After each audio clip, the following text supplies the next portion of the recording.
say? Nobody doing it better. Y'all some lightweights. Malik Wright, up all day and all night, pushing all the buttons up to something till it's alright. He looking at it from all sides and angles. Got a stripes on his body like he played for the Bengals. Oh man, there's no one discussing it. They came, they stayed, they either did it or done it. Man, I love it, cause all they ever do is win. So kick back, relax, the team.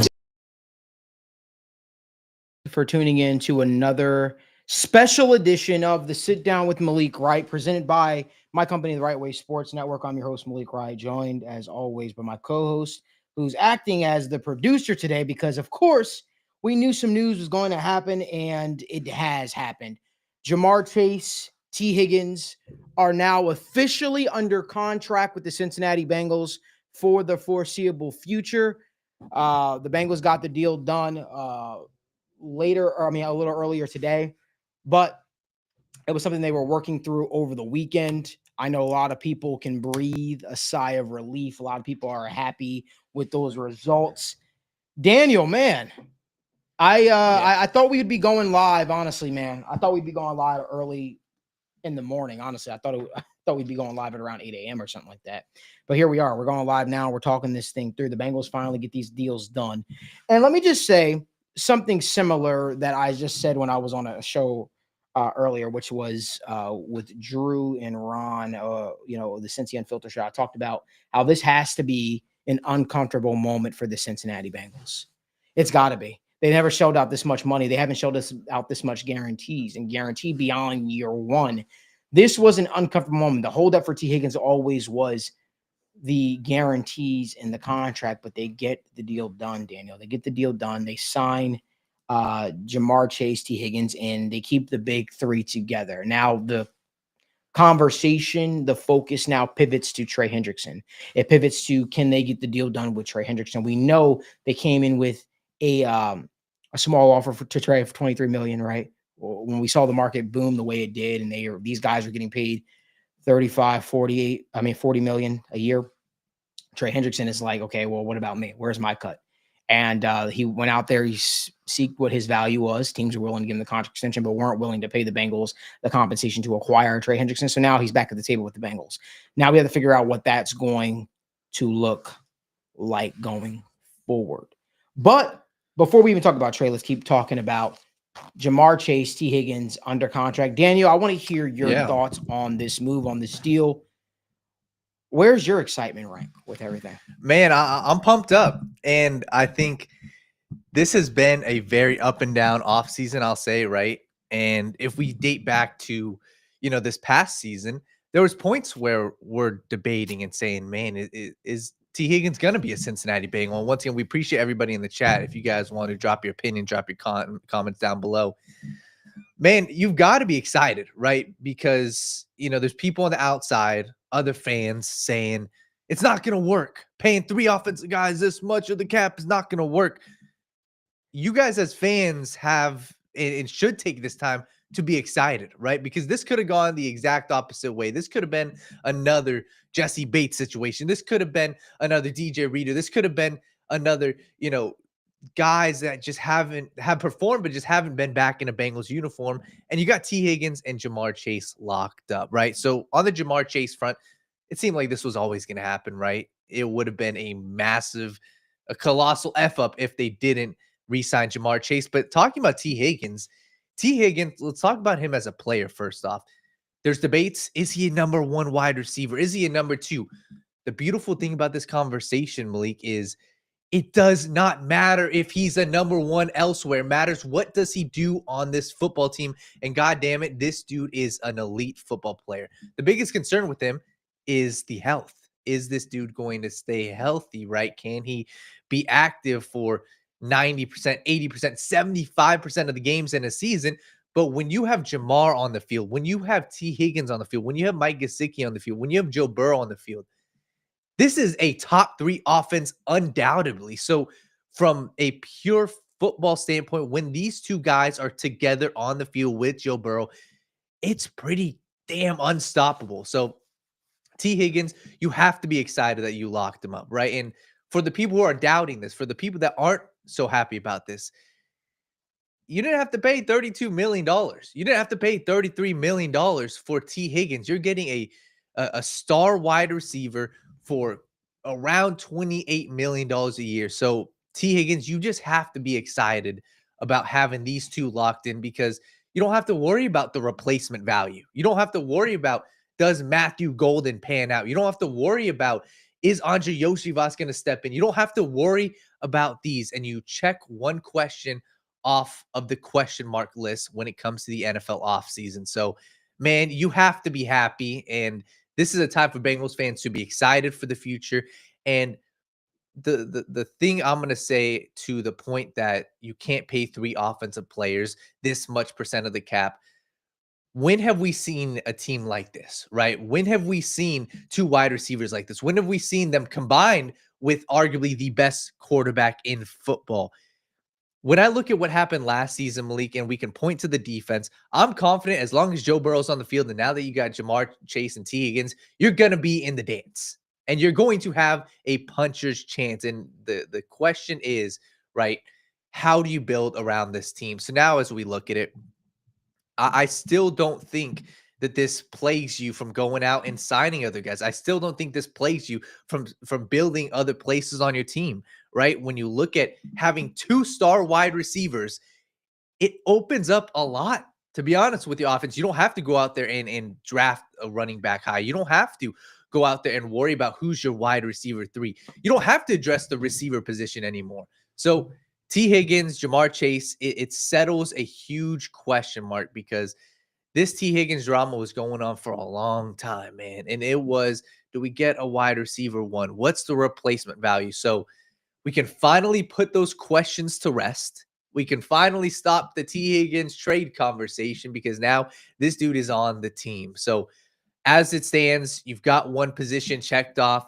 You've got arguably the 2 best wide receiver duo in the entire NFL. And that's something you have to be excited about. Regardless of what the price is, you've got to be excited about that. And this pretty much locks you in, respectfully, for a top 5 offense every single year and every single time that these guys step on the field. So, man, I'm excited about this. I think this is a huge, huge accomplishment. Also, when you look at the Bengals, this could be them turning over a new leaf, right? It seemed like there was a chance that they could say, hey, we don't want to pay Tee Higgins. Let's just go out there and trade him, and let's keep our same old mantra going. But this may be them turning a new leaf. So it's something you've got to be excited for. And like I said, I don't necessarily want to jump straight into the Trey Henderson conversation, but this makes life a whole lot easier, because it's one less question mark about who is going to be your next wide receiver. You got them locked up. You have to be excited about that. It makes it interesting. Yes. Easier is one way to put it, which I agree with you for the offensive side of things, but there is still a glaring hole on the defense. But before we jump into that, I just want to say, you look around the league, there was a collusion going on amongst teams, fans, reporters that were banging the table saying the Bengals have to move on from Tee Higgins. The Bengals have to let Tee Higgins be free. That was the conversation. And I was very ashamed to see that rhetoric being spewed by so many people who I have a lot of respect for. And I think a lot of people were taking that stance because maybe they didn't want Cincinnati to be competitive. But this brings me back to the same old conversation I always have. I think that Cincinnati, the good times Cincinnati are ahead of them. That's what I'll say. I think good times Cincinnati are ahead of them. I think that they have the opportunity to really do something special with this crop. And just to see them defy all the words that might have been said about them and really stick to their guns, albeit with a little pressure from your franchise quarterback, because I don't think the deal gets done without Joe Burrow. Yes. I think it says a lot about them that they were able to get the deal done. For some reason, they wanted the band to break up. The most entertaining show in the NFL continues, and they kept Mike Gesicki as well. So this offense, right? This offense that we saw rolling last season is an offense that we can continue to see. Here's something that's interesting about Tee Higgins' contract, Daniel. Tee Higgins has the ability to make 30 million with incentives built in. I've got to think those incentives are health playing, right? Because those are things that have kind of plagued T. Higgins throughout his career at Cincinnati. And one has to think, would he be more likely to play a game or two if he was dealing with an ailment or something like that? That maybe he wasn't 100% now that he has that long-term guarantee kind of wrapped up. You think about it though. I think that this is a huge move for the Bengals. It's an uncomfortable move for the Bengals because something they haven't done before, and it puts them in a situation in which they have to finally modernize and operate like a modern NFL franchise, which is all good signs. The cap is going up. It's 2025. Money that was money in 1995 isn't money that's money in 2025. The guarantees are different. It looks different. Yes, 100%, Gary Jellison. I want to say props to James for being the one to fully put his nuts on the table and say, deal done. And Jordan Schultz being the one to actually put the information out there. I always root for guys who break through that insider glass, if you will, and finally break news. I'm very, very happy for them, very excited for them. That all being said, it's a good time for Cincinnati. They defied a lot of people who thought that maybe they wouldn't get this done or maybe they weren't serious enough about it. Now the focus shifts to the real stuff, Daniel. The meat and potatoes, the unsexy thing, right? Understand, Bengals fans, understand people. The Bengals gave Bengal fans alike what they wanted. They gave them Tee Higgins. They gave them Ja'Marr Chase. They gave them Mike Gesicki. Now, Bengals, you changed your stripes in that regard.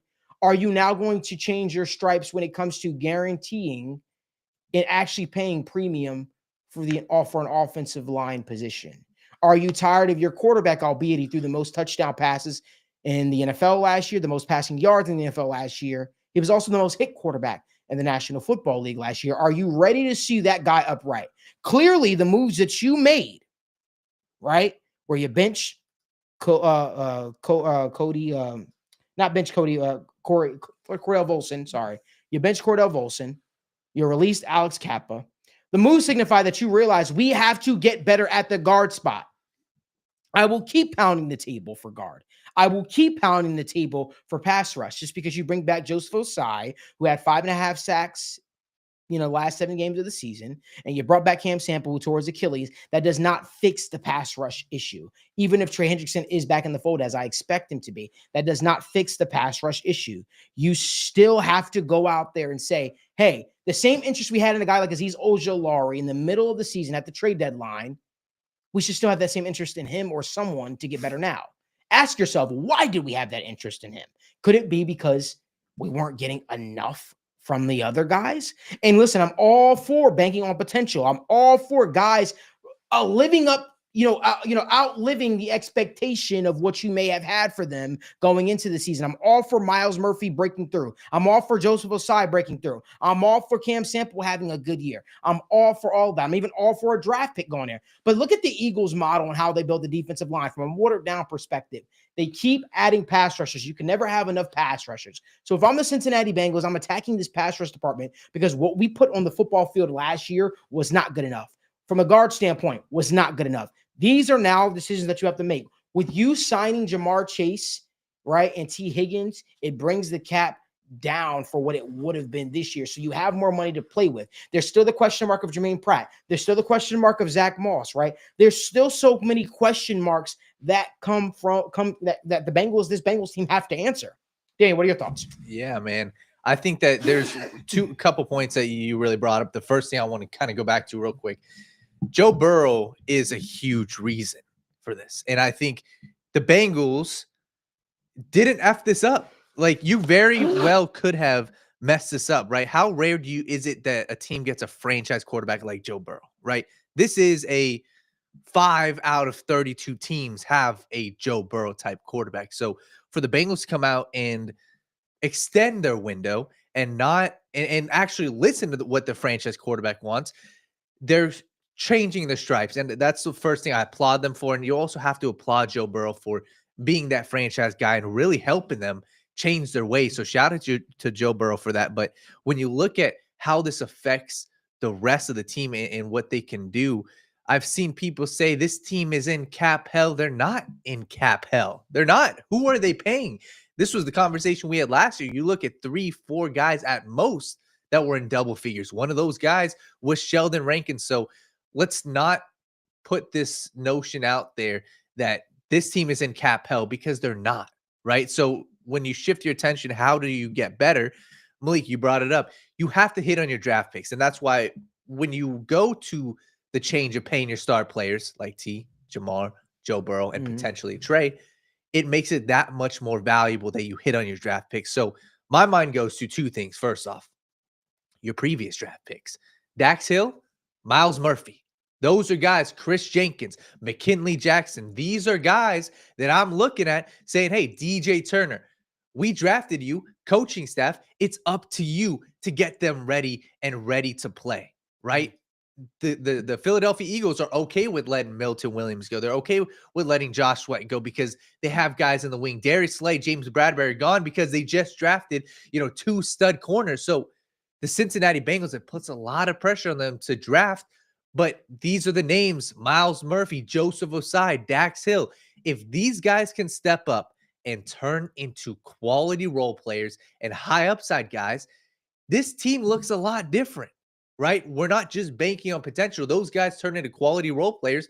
We're looking at guys that aren't getting paid a whole lot yet and succeeding on their rookie contract. So the notion that this team and their defense just is putrid, I don't buy that, because you have to rely on these guys. They put themselves in the situation where you can't go out there and sign 2-star passers. You can't go out there and sign, a star safety, because what's your next priority? It's into your offensive line. So if you go devote some, allocate some money to signing a Jenkins and a Tristan Colon, adding, 2 interior offensive linemen, that puts you in a situation where you're going to spend premium draft capital on pass rushers, and you have to hit on the draft pick. So, Malik, like I said, this turns my attention to the interior offensive line.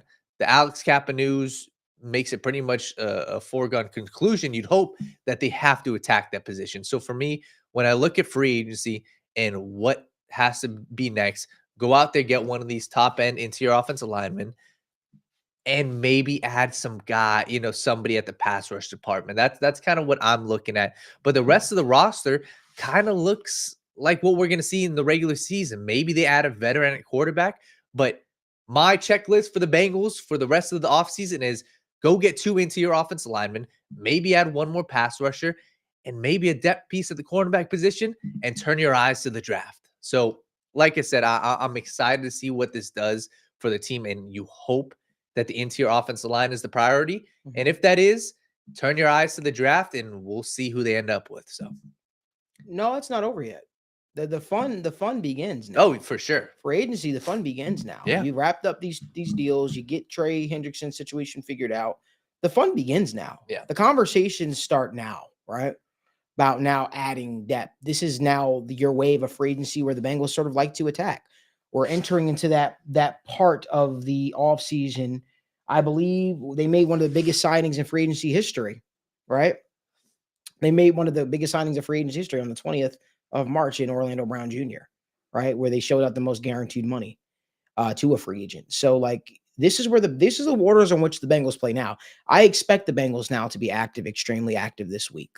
What does that look like? We will find out. Who do they add? We will find out. But they know that they need to fix the defense. They know that they need to get more pass rush help. Now, that pass rush help could come from the draft. Listen, we are going to be live. We owe you guys. And to be honest with you, we didn't do our free agency show on Friday because I was expecting this deal to get done, and I didn't want to have to do live back to back to back. But we owe you guys a longer show. So we are going to try to answer as many questions today as possible and be as in tune with things as possible. We appreciate you as well. Daniel just rushed back from the gym. I got my workout in a little earlier. I was talking to Drew Garrison on the phone, and we were just chopping up about this. But we've got almost 340 people watching us live and only 52 likes. We don't do super chat or anything like that. The only thing we ask is that you guys give this video a like and subscribe to the channel if this is your first time here. If you've been here, turn on post notifications so you guys never miss when we go live or when we upload content from the TWSN studios. Daniel, now the focus can get shifted onto actually fixing things. The press conference is going to be awesome. It's always awesome to see the Bengals fall back on their old mantra: draft, develop, and retain. Draft, develop, and retain. This is a motto that they sort of went by a couple years ago. They kind of gone back from that, but we were talking about it just not too long ago, Daniel. You know, there was a point in time where the Bengals used to be ahead and get ahead on these contracts. Maybe this will help them. Maybe they will have learned from this situation, right? And they'll say, hey, you know what? We need to start extending guys a year before they play on their final year. Like if Dax Hill bounces back from this ACL injury and he looks good at corner, I'd extend him this upcoming offseason. That's what I would do, right? Not this offseason, but the following upcoming offseason. Or even if you want to negotiate at some point in the season, I would try to get that nipped in the bud. The reason being is because it only becomes more costly. If you see a guy and he looks like he could potentially be something and he's a good draft pick, wrap these contracts up now, right? It's only going to help you in the long run. It's only going to be even cheaper for you, and you buy yourself some more time. So before those deals even kick in, you already have these guys under contract. Hopefully this is a situation, Daniel, in which the Bengals have learned, hey, you know what? We need to do everything in our power to make sure that we need to retain the talent that we draft. Get ahead on it easy. You knew what Jesse Bates was. There's no reason why Jesse Bates is not a Bengal anymore. But I digress. He's not a Bengal. The fact of the matter is, use that situation as a learning experience. It's something that they used to do often. It's now time to get back to that. It's time to get back to that. Why is adding a guard? Let's talk about why adding some of these positions are super important, because I don't want people to ever think that we jump on this show and, we just say things and, we don't have a reasoning behind it. The reason why I would like for the Bengals to add a guard or two, it will give them more flexibility in the draft, right? The one thing I don't want is I don't want the Bengals to go into the draft and say, oh, damn, we're in the second round. We've got a really, really good defensive player who we know won't be in the third round staring at us. But there's a chance for us to draft Tate Ratledge, who I have some questions about too. I don't want them to pigeonhole themselves in the draft process. I'm always a fan of drafting a guard, but I also think if they can get ahead of it, they should get ahead of it. By doing that, if you add a guard, you enter free agency, you enter the draft with your board wide open. I was telling Daniel this, guys, and this sounds a little crazy. If the Bengals were to add another edge rusher, hear me out. If the Bengals were to add another edge rusher, Daniel, and the Bengals were to add two guards, let's say, not even two guards, let's say an edge rusher in free agency. Is it fair to say offense could very sneaky open up for the first round? Hear me out. Yeah. Because think about it. You could only have so many spots. Obviously, you need somebody to replace the Sam Hubbard snaps. Sam Hubbard's now retired, right? You need somebody to come in here and replace those snaps. If you add an Azeez Ojulari and you already have this guy or that guy still in the fold, like Joseph Osai, Cam Sample, Trey Hendrickson, Miles Murphy, you now have a lot of guys already at the defensive end position. If you add another pass rusher, a guy that you feel good about, it allows you to open things up a little bit more. I'm not saying the Bengals should do that, but I think it makes life much easier. And I don't think you're reaching for guys or reaching for need. You draft best player available. That is how the draft should work. Draft best player available, right? What are your thoughts on that, Daniel? Yeah, I'm always a fan of drafting best player available. When I look at the draft, the issue with switching it over to the offense is I just don't know where they would go, right? I think it's a valuable discussion to have, right? Like, these wide receivers, I'm good. Like, the only one I like is Ted McMillan, personally, at that spot at 17. Tight end is interesting. I personally don't know if I'd feel confident passing on the rest of these guys at edge rusher, at interior defense line, for a Colson Loveland at 17 when I could get Gunnar Helm later. But it does open up the possibility for, hey, maybe they do want to invest on the offensive line and get one of these top end guys.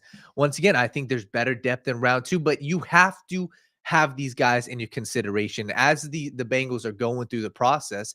You cannot get any of these guys just off your board because it's round 1. Like the conversation that was happening beforehand, and I don't think he's going to be here anymore, but Ashton Genty, right? Obviously, the Bengals are a pass-heavy offense and passing 58% of the time.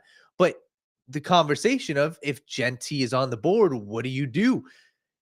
I agree with you, Malik. You have to consider all these options. But when I look at it, like I said, I think that the best player available will be on the defense. But I also think that there's a world, and this personally, I think there's a world where you could trade back. And it depends on who's on the board, but I wouldn't rule that out, right? Everything has to be on the table, especially after signing T. Higgins and potentially if they get a Trey Hendrickson deal done. So when we look at the draft, especially in round 1, I think that the value is going to be on the defensive line, but there's so many of these guys. I think the one issue, Malik, is going to be like if a Will Johnson falls. He's the one guy. If a Will Johnson or Malachi Starks fall, if I were to predict right now, those are the 2 players that I think could turn the Bengals' heads from going on the defensive line. I don't know if these offensive linemen would turn the Bengals' head. I don't know if Colson Leveland would turn the Bengals' head. I think, an Ashton Genty may, but I think it's Starks or Will Johnson. Those are the 2 guys that I would say when we look at the defensive line. If they were to add an Azeez Ojulari or if they were to add somebody else in free agency. But I think that just looking at this draft and especially where round 1 is shaping up to be, I think if these guys like James Pierce, Mike Green, those are the 2 pass rushers that are on the board, I think that would be well worth the selection. But there's going to be guys on the board that they may like. They may like Mykel Williams. Shamar Stewart may fall. Walter Nolan could be there. So it's going to be a fun conversation. I think that they're going to have their pick at defensive line. Like I said, if I think there's one player that could turn their head, yeah, I think it could be Malachi Starks. And Starks is a guy that, like I said, we both, you mentioned it on the mock draft. There are kind of some concerns with him, but he's a guy that I think that they would love. 5-star athlete, a guy who can play, both safety positions, can play nickelback, comes from a top tier program, has had success, is a team captain. So he's the one guy that I would say that if I would predict, not what I would want to do, but what the Bengals could do, I think it could be Malachi Starks. But just one other thing. I mean, just going to the defensive line and looking at a Trey Hendrickson, I see a lot of people are asking.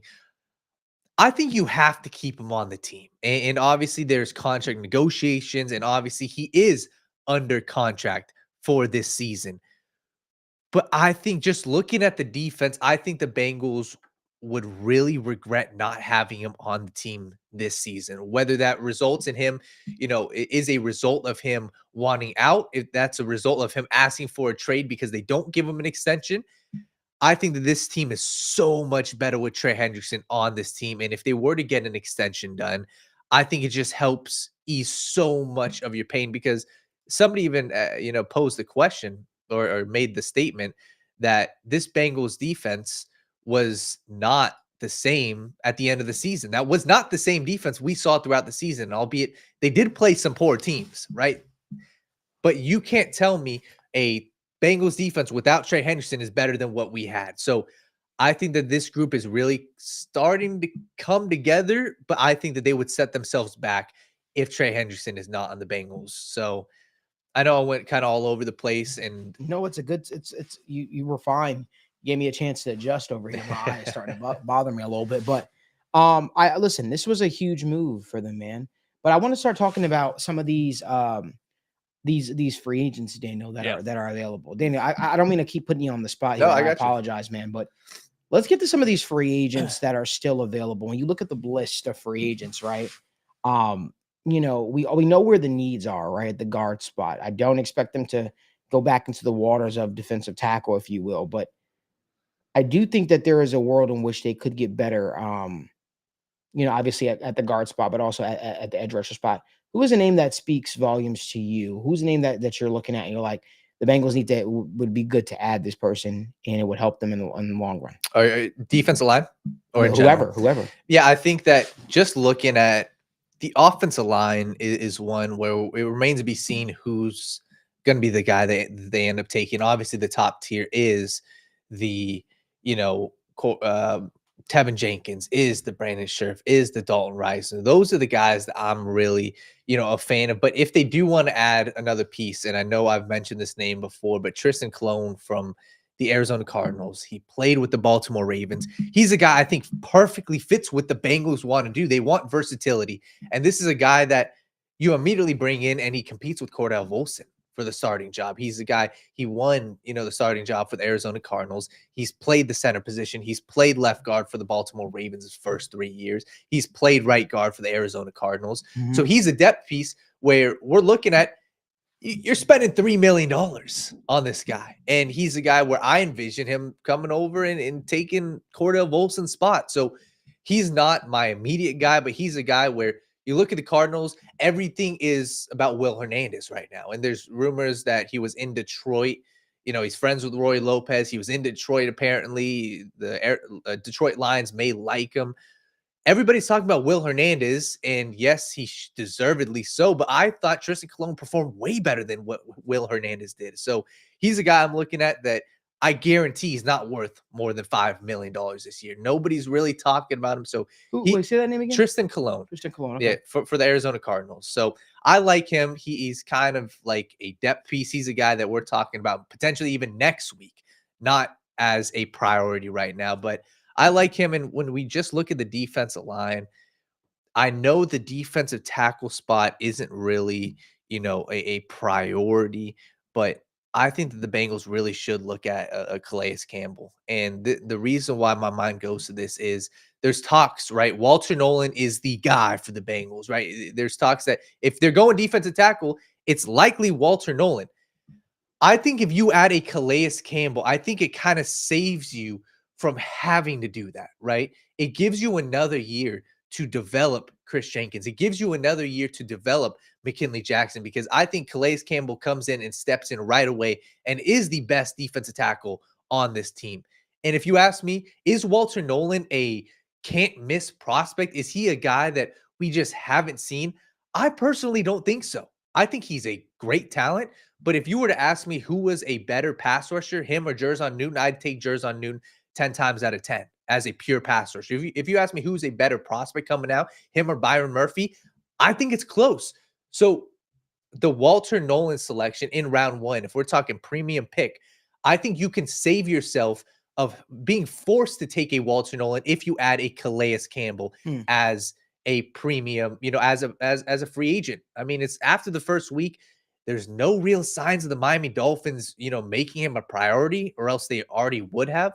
So I know he contemplated at the trade deadline last year. He said, hey, the Dolphins weren't doing well. And he said he had talks about potentially, a buyout so he could go play for a contender. But he said, hey, I agreed for a 1-year commitment with the Dolphins. I'm going to see this through.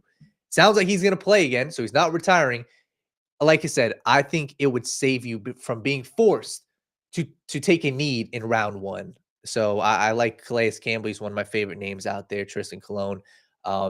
And one last guy, like I said, I think that this is probably too premium on the pass rush side, but I think like Von Miller is the best pass rusher out there right now in free agency. And if I'm looking at, the older guys, if I'm looking at a 1-year deal, I think Von Miller is the guy that I would be willing to shell out money for. The rest of these guys, like an Azeez Ojulari, I like, but I don't know if I'm paying, $7-8 million. If the Bengals could get him on a $4 million deal for approve it, I would be a fan of that. And that's the position, edge rusher, pure pass rusher, I want / a defensive tackle that is a guy that can rush the passer. So those are the needs I kind of think that the Bengals should attack, as well as offensive line. So those are some of the guys I think. This is from Jordan Schultz. He says, by extending Ja'marr Chase and Tee Higgins, the Bengals will actually lower both players' cap hits for this season.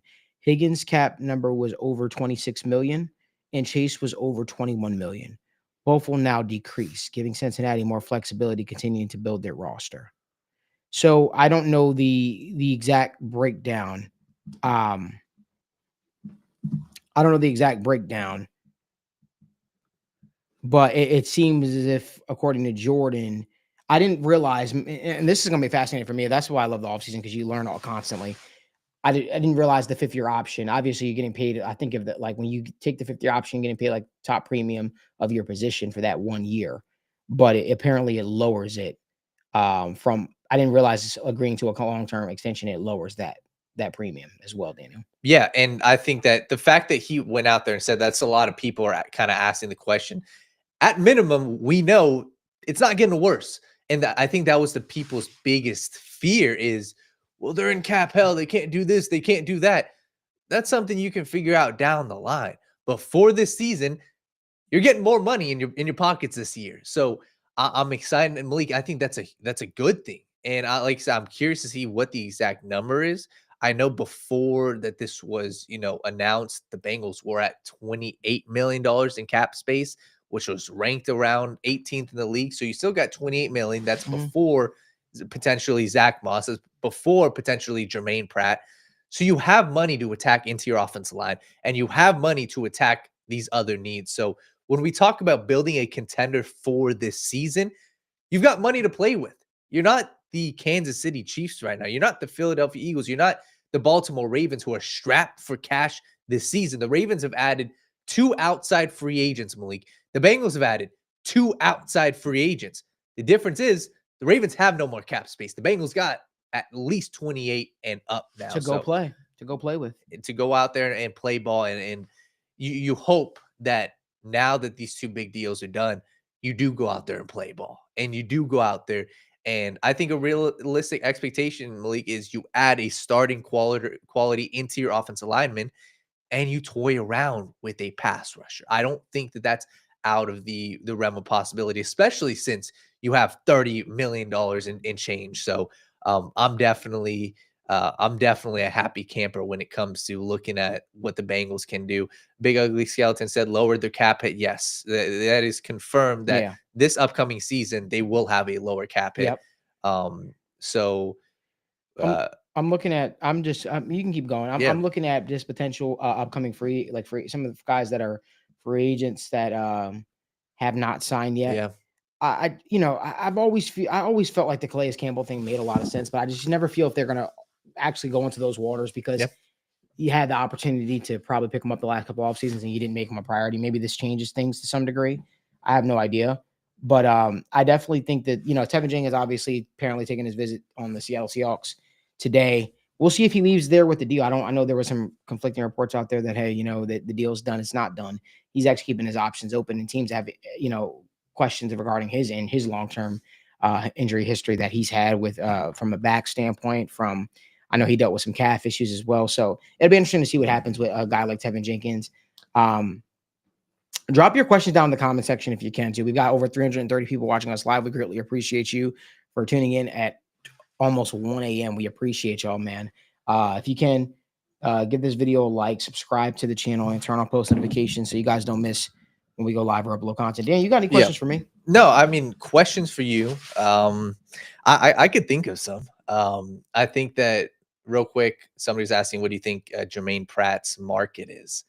I realistically, people are asking for a 4th, 5th. I think that you'd be thankful that if you got a 6th round pick personally. Yeah, I don't know if you're getting anything really of that's big enough to make you turn your head a little bit, of anything of significance. All draft picks are appreciated, of course, but you think about it, someone's gonna have to take on that salary, and that's just my thoughts. I don't know if there's any like real significant. I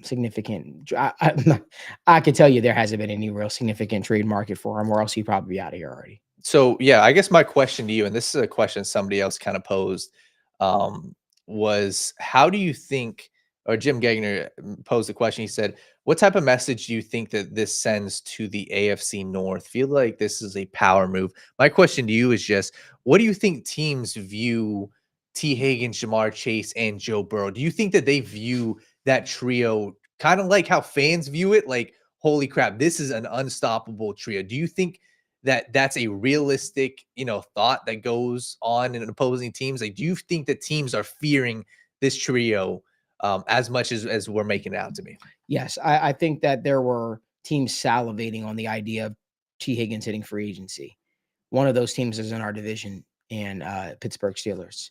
The Pittsburgh Steelers, once they realized T wasn't going to be a free agent, they shifted their attention to trade for DK Metcalf, and they realized they need to get the big body guy that they felt comfortable with, and that's who they traded for. They would have liked to have signed Tee Higgins to that deal. That was a guy that Mike Tomlin raved about. He was excited about.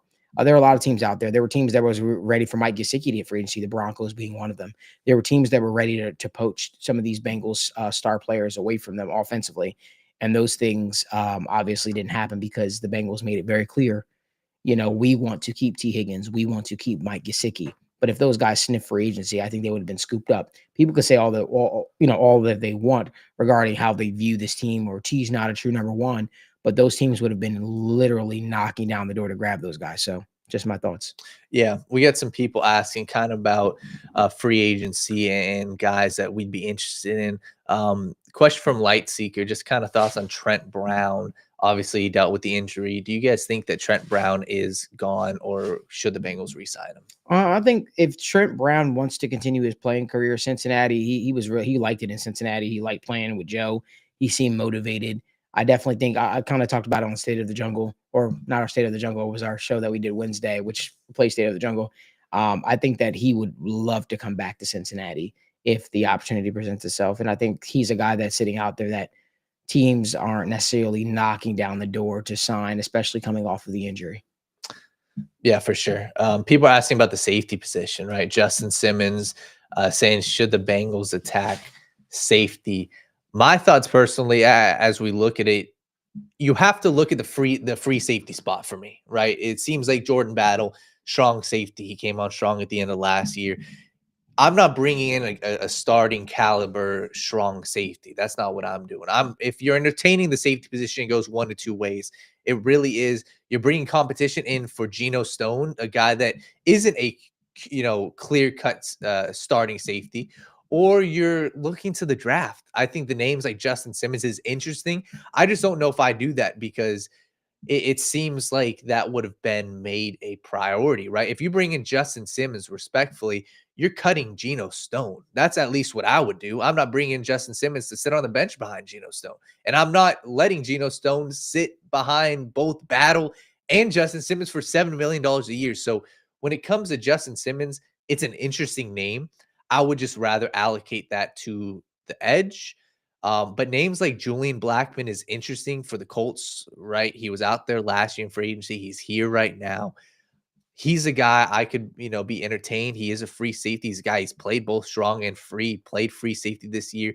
He's kind of a guy that hasn't had a whole lot of ball production, but he's the pure athlete that Geno Stone, quite frankly, isn't. So when we talk about safety position, I think that it's not necessarily, it shouldn't be a priority.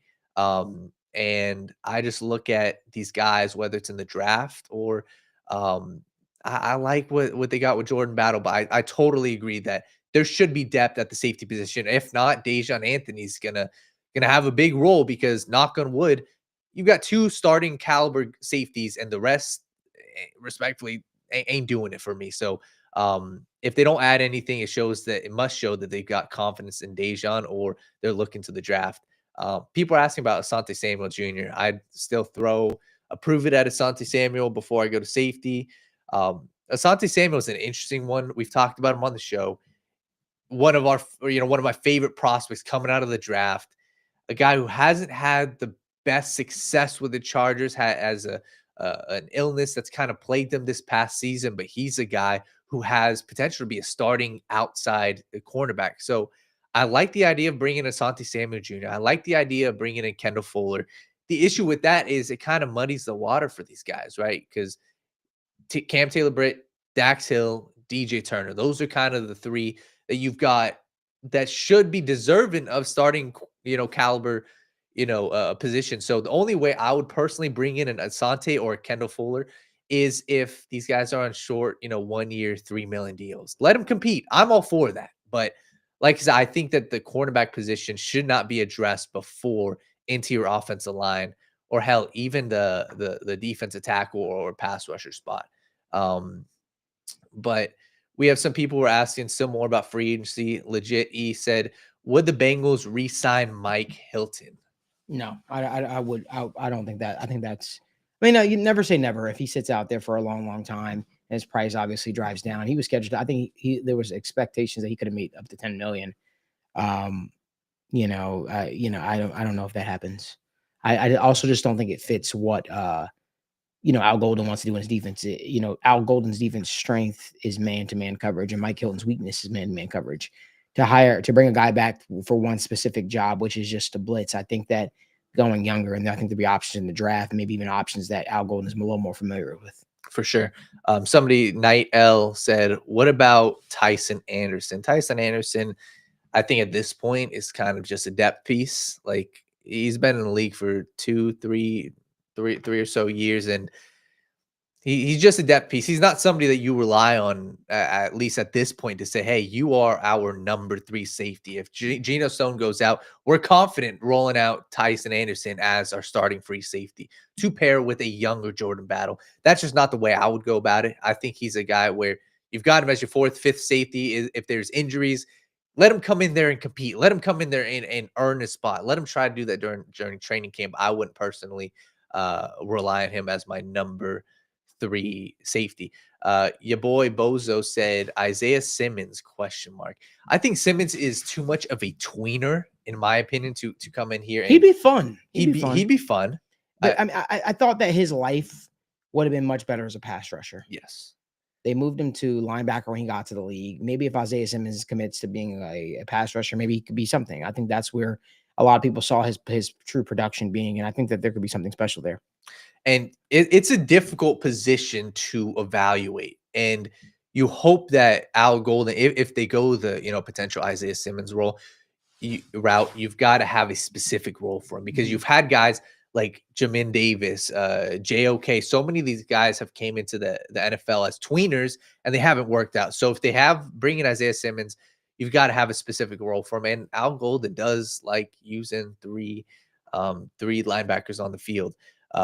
Bengal Kyle 513 said, what would you offer Trey Hendrickson? I would offer Trey maybe like 27, 27, 28, something along those lines, and see if that gets the deal done. I know Trey wants to be here in Cincinnati. That's no secret. The goal was never for him to leave. The goal was always to be here. Does it make sense? We'll see.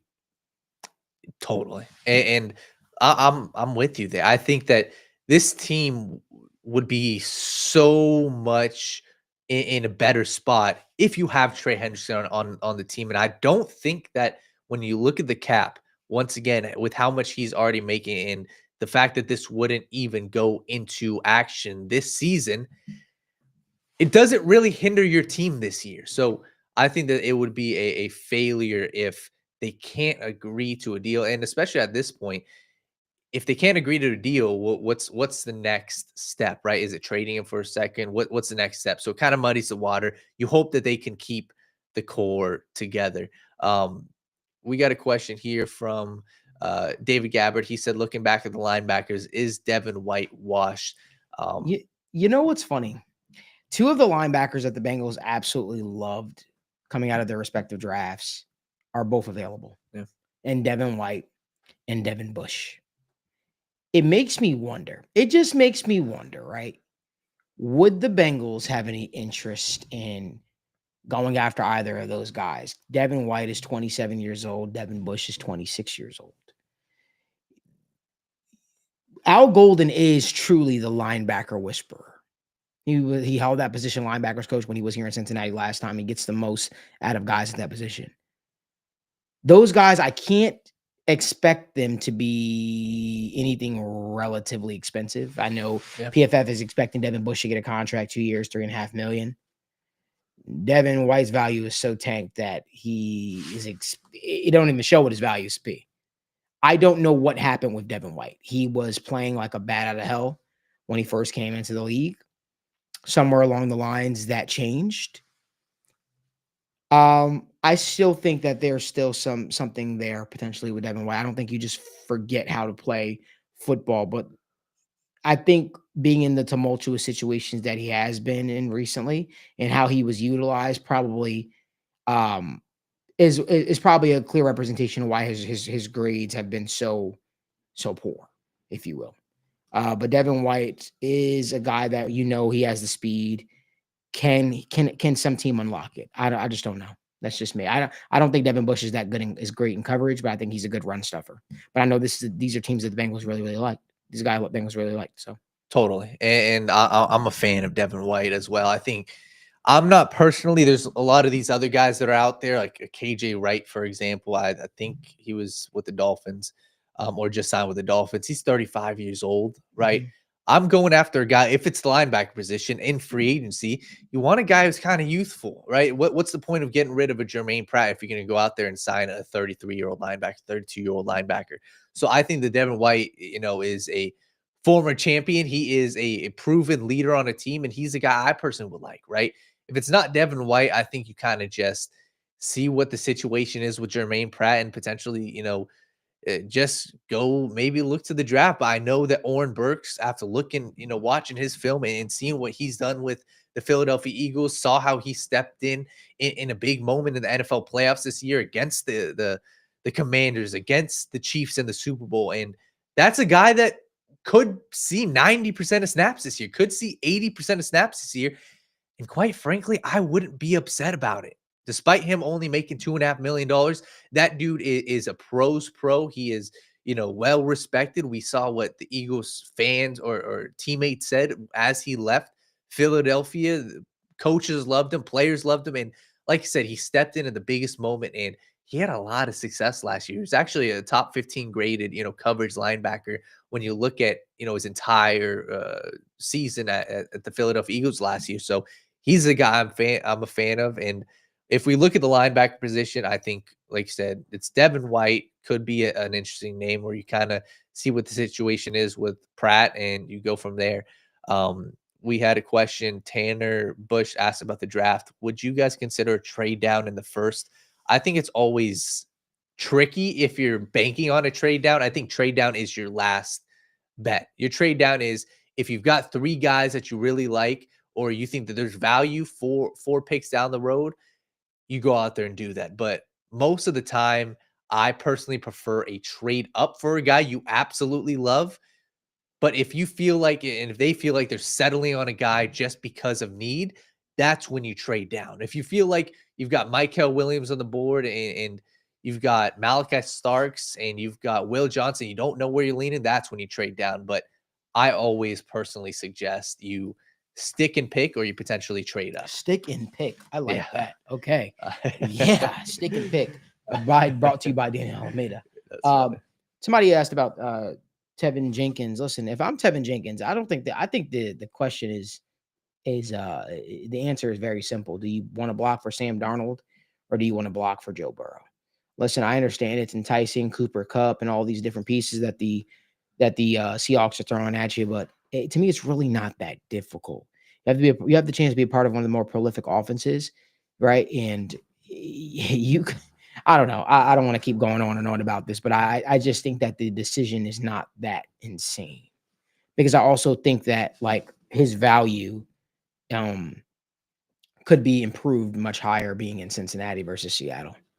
Just my thoughts. Yeah. And it depends on how much, right? The biggest thing is money. And you hope that the Bengals get close to what Seattle, it could be potentially offering because Seattle has a major need at interior offensive line. I'd arguably say theirs right now, when you stack it up, it's worse than the Bengals. And they've got a lot of money to play with. So I agree with you. You hope that if the question, honestly, for the Bengals shouldn't be if they trust, his back, as Chef said. Obviously, you want to see if he's got, if he's fully healthy. But when that dude was on the field, he is clearly the best option at interior offensive line right now because also the dude is young. And if it pans out well, you kind of hope that it follows a Mike Gesicki route to where, hey, you sign a guy in a short-term deal and you potentially get to reap the benefits of what that dude does. I believe Tevin's only 27, 20, 26, 27, 28. So he's definitely still young and he's definitely the better option than a Scherf because, Scherf's 33 years old. So it depends on, we'll see what Seattle, I believe what he's meeting with them Monday, tomorrow. To meet him with them today. It's Monday. Well, it's not Monday in Seattle right now, but it's Monday here. So this is today. So we'll see what happens there. James O'Hare, our guy, said, hey, James, what's going on, man? Thoughts on Julian Blackman? I know he had another question. I'll get to it in a second. Julian Blackman, the safety position, like I said, I think that if there's a safety you're going after, it could be Julian Blackman. He was on the market last year. the Colts kind of made their mark. Say, hey, we're bringing in Ashton Davis. We're bringing in. They brought in somebody else, and I like Blackman. I think Blackman is a safe option. I think he's a young option, and he's somebody where I look at, like I said, I'm not comparing him to Justin Simmons. Justin Simmons comes in right away and takes Geno Stone's spot if you sign him. That's the only reason I personally would sign a Justin Simmons. I think Blackman and Stone could give you a little rotation at the free safety position. I don't know if that's what the Bengals want. I'm personally a fan of him. Like I said, I was a fan of him coming out of Utah in the draft. I think he is a quality safety. I think that he's got a lot more speed than what Geno Stone's got. I don't know if he packs the punch that Geno Stone does in the run game. Geno Stone's highs are really high. We saw them multiple times. One of the crossing routes that Geno Stone absolutely blew up the wide receiver. But I like Julian Blackman. If there's a safety, it's Blackman, or honestly, I'm sitting back and I'm hoping that one of these guys available round 2, round 3, like, Malik's guy, Makubo, or potentially a Xavier Watts. Miss Paranormal said, "Is Orson not any good? Is Orrin not any good at linebacker?" No, he's very good, very He's good. solid. Yeah, he's solid. He's solid option From everything we've seen. So he's somebody that I'll put Bengals it fans this should way. be excited about. And I mean this with no disrespect. If Al Golden can make Joe Bocci look the way he made him look, and I like Joe Bocci, Oren Burks is going to kill it in Al Golden's system. I believe that. No, for sure. And even something I know that it's a niche name. I know I've talked about him a lot. I just went back and saw some clips from Shaka Hayward, man, and he's somebody where, and Malik, you brought up how the linebacker position is something that, specifically in the role, especially if you're playing alongside Logan Wilson, you're not going to be asked to do a whole lot, right? A lot of times these guys come in early downs and aren't asked to go out there and cover one-on-one with, a Travis Kelce, aren't asked to come out there. So if I've got a guy like Shaka Hayward, personally, I'm a big fan of him. I think that dude, we saw him at the end of the season. He barely played 20 snaps, but I am a huge fan of what that dude provides in the run game. He is one of the best downhill guys. When you look at his draft class, he was rated one of the best downhill linebackers in his class. So I'm a huge fan of him, and I know he's just a depth piece, but he's a guy where Bengals fans should hope to see his name in the preseason. And I'd be very confident that dude comes out in preseason, balls out, and hopefully he can earn himself a role with the Bengals if they don't go out there and add anybody else. King Blood 337 said, "Do we sign Jenkins and Scherf or Hernandez?" Those are the top 2 names. I think Jenkins or Scherf. Hernandez is a good one, but I think that it really is clear cut for me. Jenkins has got to be the priority, and then if not, Dalton Reisner probably would be my priority over Brandon Scherf, just because it gives you the age factor. You're not adding a 33-year-old offensive lineman. You're adding a guy who's got a lot of tread left on his tires. You're adding a guy who's just 29 years old. So I personally think it's hey, Tevin Jenkins is the priority. If not, shift your focus. Dalton Reisner, he's a guy where you just look at what he did with Minnesota last year, and he gave up 0 sacks. He was very productive for them, and he was asked to do a lot. They do a lot, especially in the run game. It's a weird system that Kevin O'Connell runs over there. So, like I said, I think that Dalton Reisner is a very, very, very fun name. Bengals Rick brought up the point, we will score 35 points a game. And I think that puts the interior offensive line as more of a focus. Hey, if you double down on offense, right? You say we're going to sign 2-star wide receivers. You bet your ass you better go out there and attack the interior offensive line.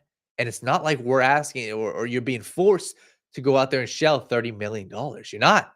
You're asked to go out there and you've got the depth pieces. You've got your 2 bookend tackles. You've got your starting center. Go out there and get one of these interior offensive linemen. And you've got Cody Ford at depth. Maybe add another guy. So if you go out there and double down on offense, you bet your ass the smart move is to build the interior offensive line, because the number one way to screw over Tee Higgins, the number one way for this not to go well, is if your offensive line can't block, because we've seen it in the Kansas City Chiefs Super Bowl against the Philadelphia Eagles.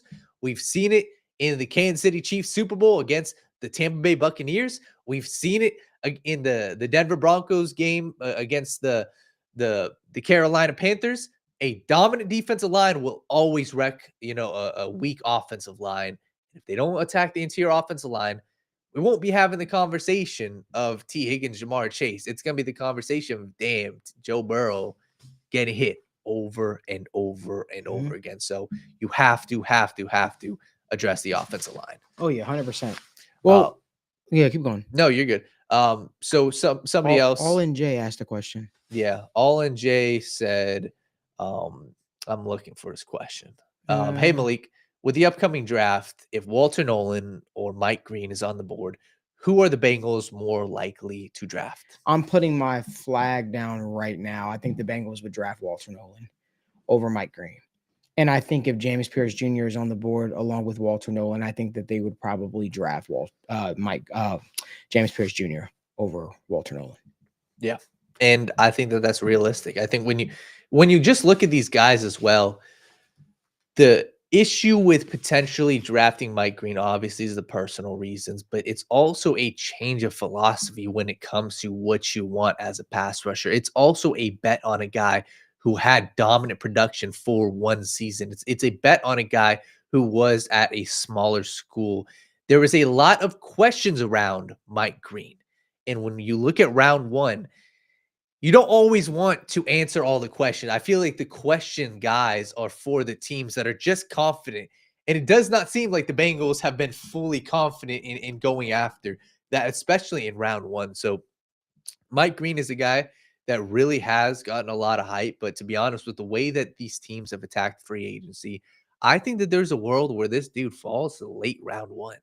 So I think the Walter Nolan discussion as well. I know somebody said Kenneth Grant versus Walter Nolan. The discussion there is really you're betting on Trace with Kenneth Grant, and I just don't think that this Bengals team is in a spot to do that. I don't think that you're able to go out there and bet on Kenneth Grant to come in here and be a dominant nose tackle from day one and develop his pass rush. I just don't see it, right? You got TJ Slayton in there. And I don't think that this team is ready and is in a spot where they can wait for development from their first round pick. So I like Kenneth Grant. I think that he's got the size. I think he's got the build that you want. I think he's got the flash. But a lot of times this dude plays with a lot more finesse than oomph when it comes to his defensive tackle game. So I just don't know if Kenneth Grant would be the smart move versus Walter Nolan. It definitely seems like, hey, you can play that guy around and right away from day one, you're confident at least in his run game and he can develop as a pass rusher. But we had a question from Jim Gegner as a question. He said, as of right now, including these two extensions, how would you grade the Bengals free agency so far? And I can start this off. I think that I would grade this. I'd probably grade it I'd grade it a B right now. And this isn't to say I'm not excited about the Tee Higgins conversation, but there's still the unknown of Trey Hendrickson. There's still the unknown of the interior offensive line. So as of right now, it's looking up, and you have to be happy that they got Ja'Marr Chase and Tee Higgins done. But I think that these grades are very fluid. It's the same thing. A grade after free agency could drastically change after the draft. So I think the fact that they haven't addressed interior offensive line and they haven't gone out there and figured out the Trey Hendrickson situation kind of leaves a lot of room to be interpreted. I agree with you. Yeah. I think I graded a solid B, mainly because you keep the fold in the fold. you keep the locker room happy, and the morale is definitely high because it shows that you're willing to reward good play. Totally. Tanner Bush, this is more NFL draft. He said, give me Derek Harmon over Kenneth Grant. I think if you're considering Derek Harmon, I think you got to be considering a trade back. And that's something that if you like Derek Harmon and Kenneth Grant, consider trade back to the mid to late 20s. But Derek Harmon at this point, he had 1 year of very, very, very good production as a pass rusher, but he's very raw. It's almost like, for me, I look at him as a guy kind of like a Deion Walker. Like, hey, there's a lot of question about Derek Harmon. He wasn't very good in the run game. He flashed. He couldn't finish plays. If I'm considering Derek Harmon at 17, I think that's a little too early because you're banking a lot on potential. But I think that there's a serious case for him late round one. He's definitely a fascinating pass rusher when it comes to the defense tackle spot. Jeff Huber said, I think B+. Remember, Henderson is still under contract. That's fair. That's fair too. Naughty 2 Slurp said, Malik, would you take a Luther Burden at pick 17? Now, no, not with the circumstances. Now, I think that there should be some more pressing needs, I would say. I do think that I saw somebody talk about defensive draft. I do think that this draft could be shaping up to be really impactful defensive players, honestly, for the Bengals. Yeah, I still think that you could see maybe them leave this draft with a running back, maybe definitely an offensive lineman at some point in the draft. But ideally, you'd hope that the Bengals would have that position figured out to a degree long before the draft starts. You still got some options left on the board. For sure. And Luther Burden is a fantastic wide receiver. There's a lot of questions about him. So if we're talking about the Bengals also, it's like you're drafting a round one guy to be a third wide receiver. And there is no other position on this team besides quarterback that you can say, hey, that position is locked up. You're not drafting a premium round one wide receiver now, because these two guys is not like he'll be T's replacement. No. Those guys are locked up for 4 years. So I'm personally not bringing in Luther Burden when you can use that fifth, year option as a value elsewhere. So Jim Gagner said, what does locking down their 2-star wide receivers now mean for the future of the Bengals run game / Chase Brown? When you look at the Bengals run game, it starts with the offensive line. If you build the offensive line, quite frankly, I don't have a lot of concerns about the run game. It doesn't matter who you really put in there in the backfield. They are going to have success because of these 2-star wide receivers, because of the quarterback that you have. So if you attack the offensive line right, if you go out there and get one of these top 3, Reisner or Jenkins, and you get some depth at the interior offensive line, I don't really have a lot of questions besides, hey, can they develop a more established run game late in games? When you've got the game at hand, can you develop it? So I don't know that this changes a whole lot about Chase Brown. What it would do is say, hey, you have to add somebody else besides Chase Brown. We saw many times last year where they were trying to wind down the clock and it just didn't work with Chase Brown. So in regards to building your roster, you need a backup plan, knock on wood, for a Chase Brown injury. So I would strongly suggest they go out there and add a running back in the draft. It's a very good running back draft class. So I would suggest going out there and doing that and getting a guy you can envision, to your point, hey, late in games when you're trying to wind down the clock, at the goal line, when you're trying to, punch the ball in. But I think that this shift also kind of signals that the Bengals are never really going to be this team where they're just going to run the ball down your throats on 3rd and short. They're not. They're a team with Zach Taylor at the helm. We've seen time and time again on 4th downs, throwing the wide receiver outs and doing these trick plays and kind of putting the ball in your best player's hands. So I don't know if this changes a whole lot when it comes to a philosophy. You hope that they develop the run game more, but like I said, I think that the strength of your offense, you're going to have to go, and I really think they're going to double down, especially since Tee Higgins was traded or is no longer traded, and he's still on this team. I'm about to say what? No, sorry, I know. But that's the only way you could say is, hey, are they going to be a more run-heavy team? No, I think that this team is going to put the ball in Joe Burrow's hands. Brian said Yoshi is the slot. Yoshi is a solid backup. He's a solid role player. Yoshi is Yoshi. Yes. I would say that. I think Yoshi is Yoshi, and we're excited about Yoshi. Completely. And I answer that in the most Duke Tobin way. I think Mike Gesicki is the de facto slot receiver this year. I think that Yoshi will still get those minutes because we have that 4 wide receiver set basically. So you're definitely gonna see him out there. You could tell I'm watching a lot of NBA right now because I said the minutes. You got to get those minutes. So no, you're definitely gonna see Yoshi on a significant amount of snaps still this season because of the offense that the Bengals do run. Completely. A couple quick run throughs from some of these running backs. Hunter Morse said, draft Scatterbo. I like Scatterbo. He's a do-it-all back. I wouldn't take him in round 2, though. I think the only way you entertain a Scatterbo is if he falls to round 3, potentially. Yeah, that might be a little too rich, too. But. Yeah.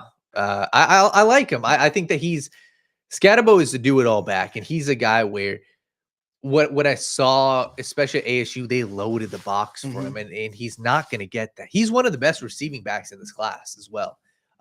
So I like him. And Caudo Ross said, Quinshon Judkins, personally, I'm a big fan of Travion Henderson. I don't think that's close. Travion Henderson fits the Bengals mold as well. I just doubt he's going to be there for the Bengals. I doubt he even makes it to 40 or 47 or wherever the Bengals are selecting. Jim Gagner 49. asked a question. Let's get to that. His question was, Malik, with Tee Higgins now being the highest paid wide receiver 2 in NFL history, does this reset the wide receiver 2 market? Oh, hell yeah. Let me tell you right now, teams in the NFL are pissed at the Bengals right now. They're mad. They're like, why would you pay your wide receiver 2 that type of money? Because now we have to pay our wide receiver 2 similar money, especially if they're looking at what Tee Higgins made in their salivating. The price has just gone up. And that's just how the NFL works. Your wide receiver 1 and wide receiver 2 are going to be paid at premium positions because there's going to be times where your wide receiver 2 is going to have to play like your wide receiver 1. Right. So you even look at the money that Devontae Adams got, going to LA, knowing that he is the wide receiver 2 or is expected to be with Puka Nacua now, this being his team. So you look at it, man, of course, the price of wide receiver 2 has gone up significantly. And I'm sure many teams around the league are very, very upset today with the Bengals, but it's okay. The Bengals had to do what they had to do because the Bengals believe that not just any given day or any given Sunday or any given Thursday, or any given Monday, they believe that Tee Higgins is a wide receiver 1 and that they paid him like it. They backed it up with incentives, and they should have, obviously, because the concerns are valid, right? The concerns with the can you stay healthy? All those things are valid, but this has got to feel good for Tee Higgins. It's got to feel good for the Bengals. It's got to feel good for the players in the locker room, realizing that they get to keep this strong core together for a while. So, for sure. And like I said, teams may be pissed. It is what it is. Bengals got Tee Higgins, and is what it is. Somebody said, Hunter Moore said, I don't want to say somebody. Hunter Moore, we appreciate you. He's always in the comment section. He says, do you think the Steelers will let Pickens walk now with Metcalf there?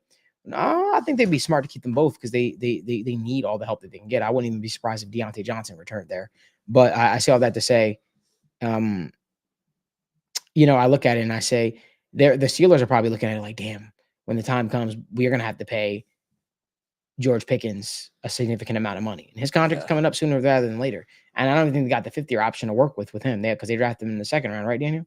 So that's a pick that's going to they're going to have to shell out a lot of money for George Pickens, even though I don't think he's necessarily as proven as some of these other guys. But you see the money that some of these guys are getting around the league, guys like Gabe Davis, they get $10 million a year, right? It's ridiculous. So, yeah, and the Steelers are a weird team. They don't have a quarterback. They got Mason Rudolph, so they got to figure out the quarterback situation first. But David Gabbard said, sorry if I butchered the last name, do we draft a legit wide receiver 3 in this year's draft? No. I personally, I would be shocked to see a wide receiver drafted this year by the Bengals. Yeah, and when I look at it, like I said, you can't spend premium draft capital on a wide receiver right now. You just can't. And there's too much other value, defensive line, interior offensive line, cornerback, safety. You could go a lot of other ways. Running back, you go so many different ways. I just think that wide receiver is something you're confident who you got. Andre Yoshibas. Like, I'm not taking a wide receiver in the first 4 rounds. I'm not. When you look at some other people that are kind of asking questions about free agency, somebody said, are there any surprise free agents you've heard the Bengals have interest in? I've heard names out there, but you guys know how I do. I'm never going to be one of those people that just throw names out there just to keep you guys on the edge of your seat and asking about that. If it's anything significant, I'll definitely bring it up to you as well. But Michael Rolfe asked a question, Daniel, I thought was really significant that I think we should get to. Yeah, he said Malik and Daniel. It was Malik and Daniel dogs. Yeah. He said, Malik and Daniel, I want a dog slam dunk at 17. Nothing is promised with the draft, but who is a player, regardless of position, that you are the closest to being a successful lock at 17? He said for him, it's James Pierce Jr. I think that when you look at it, the 2 names I would probably say, first off, Ashton Jeanty gets there, it's Jeanty. And I don't think that's even close. He is a guy, running back position. He is going to be a top 10 running back in the NFL. But the rest of these guys, I think the only 2 guys I really look at that could potentially be available is I'd probably say James Pierce Jr. and I'd probably say Will Johnson.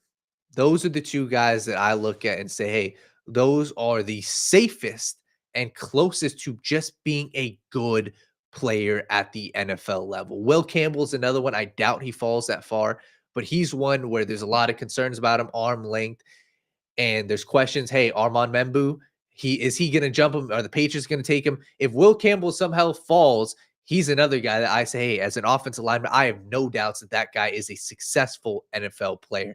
But I'd say Will Johnson and James Pierce Jr. are probably the closest to safest lock at 17. Yeah, for me, slam dunk pick James Pierce Jr., Walter Nolan. Those are two guys. Obviously, Will Johnson's got to be excited about. I think you'd have to sell the Bengals on. You'd have to sell the Bengals on drafting another Michigan cornerback. Personally, I think that. Okay, can I give you guys a sad reality real quick? Yeah. This is just strictly my prediction based on just how the Bengals operate, how their MO is. And I hope I'm not trying to be any party pooper, and you can take what I'm saying with a grain of salt too. I respect everyone's opinion. I don't think the Bengals value the off-ball linebacker position like we think they do. The one guy that I saw them really, really ecstatic about was Logan Wilson. He was the one guy that they were really extremely pumped up about. And they were so excited about him that they were thinking about trading up in the back end of the second round to go out and get him.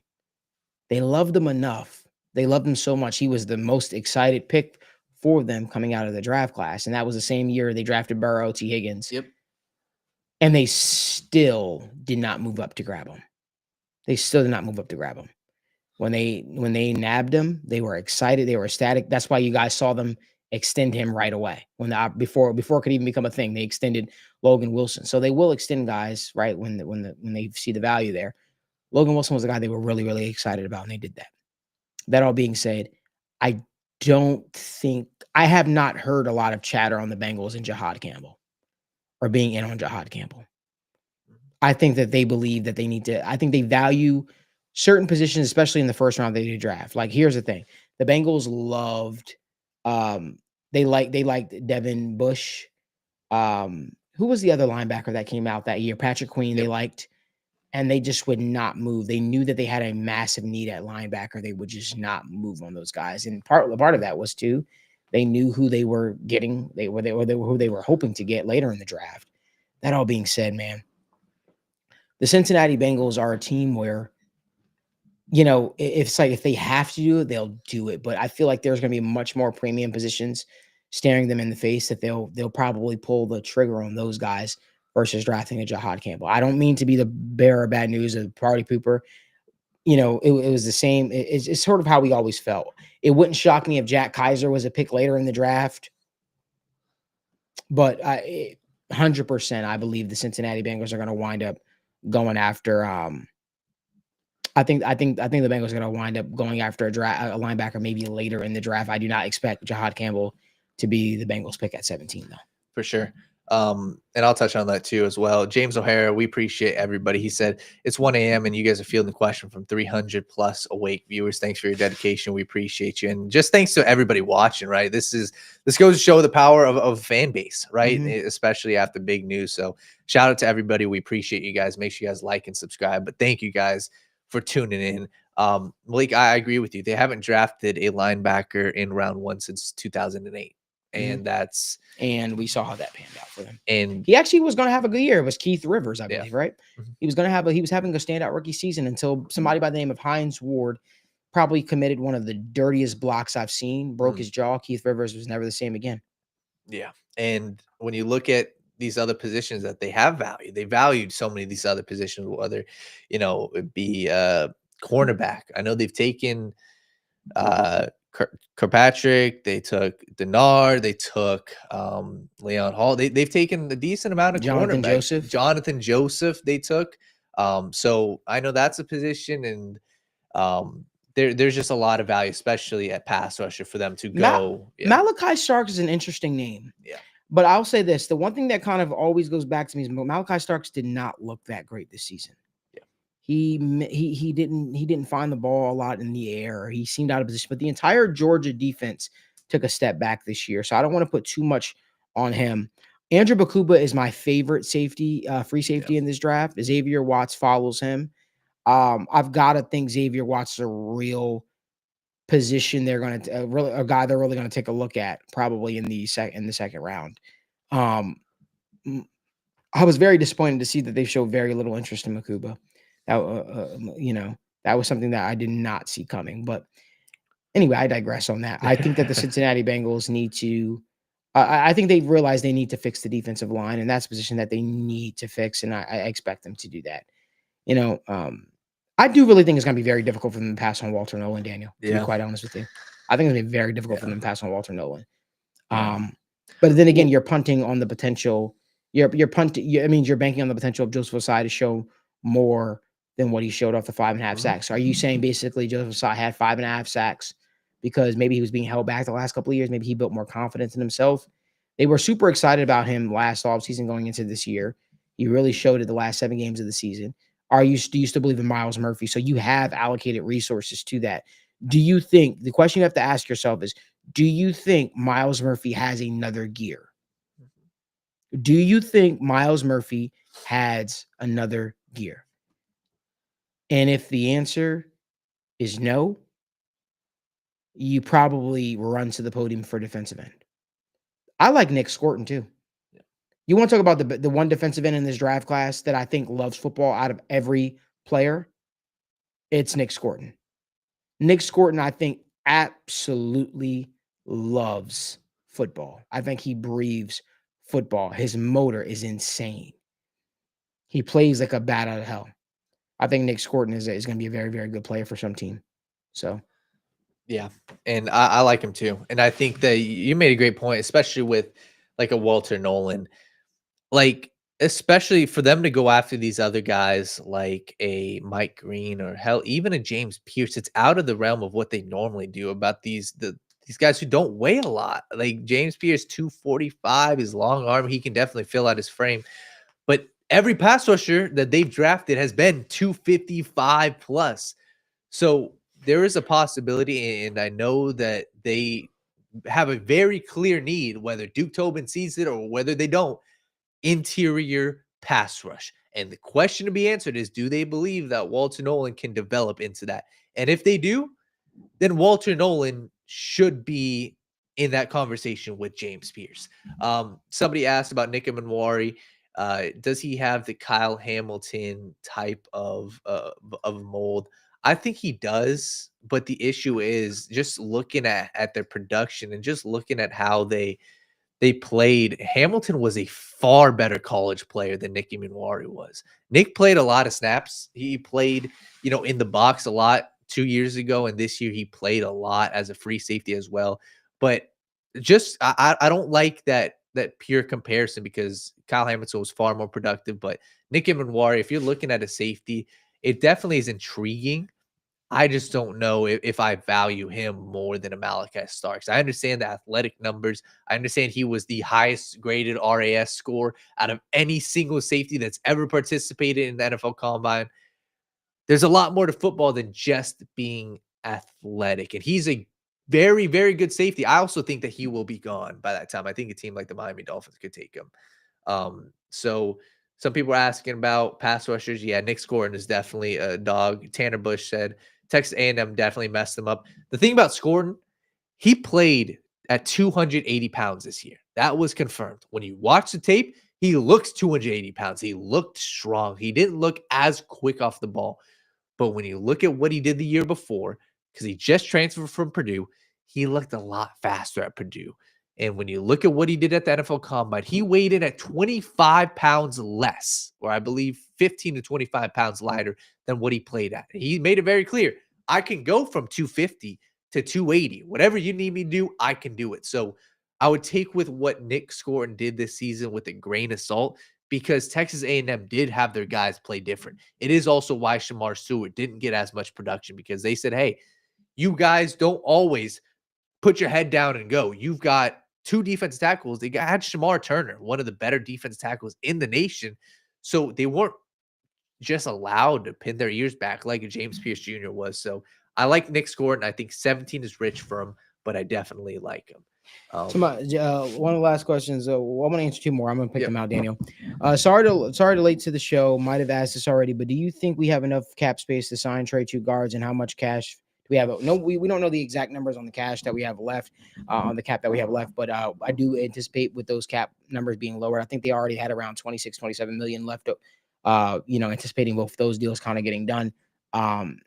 I do expect them to have money for Trey. Again, Trey's already under contract for the year, so it wouldn't really do much besides probably lower his cap for hit for this year. So they do have money for that. It's just a matter of how bad do they actually want to upgrade the guard spot, and what is their price range that they're looking to spend. If you're serious about really protecting Joe, you make sure you pull out all the stops, make sure Tevin Jenkins either doesn't take that visit or he signs, or he gives him something to think about. Hey, look, visit Cincinnati. We got some money for you. We want to make this thing a reality. And you got to think, if you're Tevin Jenkins, this is enticing, seeing what happens. And then you still got some more options out there. You got Sheriff, you got Dalton Reisner. So you've got some options. We'll see what happens there. Jim Gagner says, Malik and Daniel, is Duke Tobin now off the hook for his comments at the combine getting these deals done? Yes. But now the free agency now genuinely begins. You have to now upgrade the defense. You need to go out there, and there's a lot of names still sitting out there that could help your football team. And if you want to make sure that you're not kicking yourself come week 6, this is where it all starts right now. Malik, do these deals getting done solidify Joe Burrow's front office influence? Seems uncommon for a franchise quarterback to speak in deals into existence publicly. Remember anyone else doing this recently? This 100% tells you Joe Burrow's leading the charge here. I don't think the Tee Higgins deal gets done unless you I don't think the Tee Higgins deal gets done unless Joe Burrow actually speaks out and voices how big of a piece Tee Higgins or Mike Gesicki deal gets done. I don't think those deals get done unless Joe Burrow speaks out the way that he did for support of Mike Gesicki, for support of Tee Higgins. If you remember, even when I asked Duke Tobin the question at the combine about Mike Gesicki, his answer that he gave was, well, we've done a good job over the last couple of years getting tight ends paid. And Joe's done a good job with working with every tight end that we get in the building. But I'm not taking credit or anything like that for it, but I wanted to bring that question up because it's easy to kind of throw it under the bush and say, oh, well, Tee Higgins is a priority. Ja'Marr Chase is the priority. Mike Gesicki is, we'll see what happens. Because that was a real fear of mine. There was talks that Mike Gesicki might see what his market value might be because this is the first time he's entering free agency off of a great year. Well, luckily they got the deal done. They actually made him a priority. I was hoping that they didn't have a Hayden Hurst, CJ Uzomah situation on their hand again, even though I think Mike Gesicki clears both of those guys. It was important that they got the deal done. So, yeah, I do think that Joe Burrow's influence is huge. Yeah. I don't know if you want to get some more. Tony Rose kind of said, do you think that they announced the signings tonight because of the Jenkins visit to Seattle tomorrow? I don't think the Bengals expected them to announce the signings. And I think Jordan Schultz pulled a Jordan Schultz report. And I think that he spoke with Tee Higgins and Ja'Marr Chase himself and got the confirmation. I think the plan was for always Tom Pelissero and those guys to announce the deal. And, I think that he scooped him. Basically, That's what happened. I don't think that it was not on the radar for those deals to get announced tonight. Yeah, and something that was fascinating. It makes you wonder, right? Like with that, like T and Ja'Marr both tweeted the same thing, so it shows that they were all in communication. Jordan, T, Ja'Marr. So it's just fascinating to see how that works out. And like you said, shout out to Jordan for that, because that's like, for them to both be on the same page, and it was very clear. Ja'Marr Chase doesn't use Twitter and use the same handshake emoji as Tee Higgins used. So it's like, shout out to them for getting done. And I think, like you said, it wasn't the Bengals that announced this. It was Jordan Schultz, Ja'Marr Chase, and Tee Higgins announced this. So Spirit of Whiskey said $70 million in remaining cap space means we can extend Trey and get Scherf and Jenkins if we want. I'm not sure if 70 million is the number at all. But we gotta wait till the actual numbers break through. Yeah, so it'll be interesting. But Daniel, any last thoughts before we head out of here, man? Man, I'm just happy. And last thoughts are the fun starts. Go out there and attack this week, Bengals. Go out there and attack this week, and the next 2 weeks Yeah. or the next 2 months really can shape how your football team looks, and I'm excited for it. So Jim Gegner asked me a quick question. I want to get out of here before we do. He says, uh, Malik, a little bit of an outsider question. When it comes to your getting information, how careful do you have to be before you break it? What's your process? So I have 4 people that I confirm with before I even put anything out. I have my sources have gone from the 4 people that I trust within that building to relationship with players over the last couple of years. That's not something that I expected, but it is something that has happened. I typically like to cross reference, double check, and ask concrete stuff before I put it out there. It's like when the whole Trey Hendrickson Eagles thing, the first thing I did is I called one of my contacts who works very closely with the Philadelphia Eagles, and he is the person who told me about the AJ Brown signing coming to Tennessee and all that kind of stuff like that, and Julio Jones signing there. I checked in with him. He said the Eagles have had no conversations about trading for Trey Hendrickson. So that was false. Um, I like to pretty much just to cross-reference to make sure that I cross my T's and dot my I's. On occasions, I get asked not to say certain stuff and just wait, because sometimes there are too many, how do I say it? There are only a small amount of people who know within the building. And if you break news that you've been given, it'll kind of put that person or those 4 people or those 5 people on the hot seat, because it's like, well, only blah, blah, blah, and this person knew, right? So how did that information get out? So you know, you know, you try to protect relationships. You don't try to be the first to report a story always. You just want to be the person that gets it correct. Um, as with everything, if you guys don't hear me speak, um, it's because typically there's nothing of substance to say, and if there is something of substance, I was probably told not to say something. I do not want to bring you guys along by putting eye emojis out there, certain stuff like that. At the end of the day, I want to make sure that I do right by you know, everyone when you guys see me break news. And if, you know, you're always going to get people who say you're a fraud, you're not real, and all that kind of stuff like that. And that's fine. It comes with the territory. You're only as good as the last story that you broke. You got to just keep grinding, keep your head down, and not look for approval by anyone. But um, Jim, that's pretty much my process. It's always ever changing. You know, you go to these different events, the combine, all, and you have different discussions. You never know who you're going to meet, and you never know what the different conversations are like. Somebody said, "Where does Josina fall in the pecking order?" Josina and me are very close friends. Um, love her like a sister, and you know, always show me a lot of respect. Mike Garofalo always showed me a lot of respect. We have DMs back and forth and stuff like that. So I always appreciate those people for, you know, treat me with the most kindness. Even Jordan Schultz always treated me with the most respect and utmost kindness. So, you know, I appreciate it. I really do appreciate everything. And I appreciate that you guys are tuning into this live at 1 a.m., 1:19 a.m., hearing me talk about how I break news and how I get sources and stuff like that. I appreciate y'all. I really, really do. Listen, it's getting late. Daniel's tired. I'm somewhat tired. But we appreciate y'all so much, man. We really do appreciate y'all. And we hope that you guys give this video a like, subscribe to the channel if you haven't done so already, and turn on post notifications so you guys don't miss when we go live. I know free agency frenzy is over, but it's not over necessarily for the Bengals. So we will be live for any major breaking signings the Bengals have, and we'll be talking them all through with you guys. We hope that you guys have a great night. And remember, there's only one way you should be waking up, or as you're about to now go to sleep, and watching your sports content, and that is the right way. We appreciate you. All they ever do is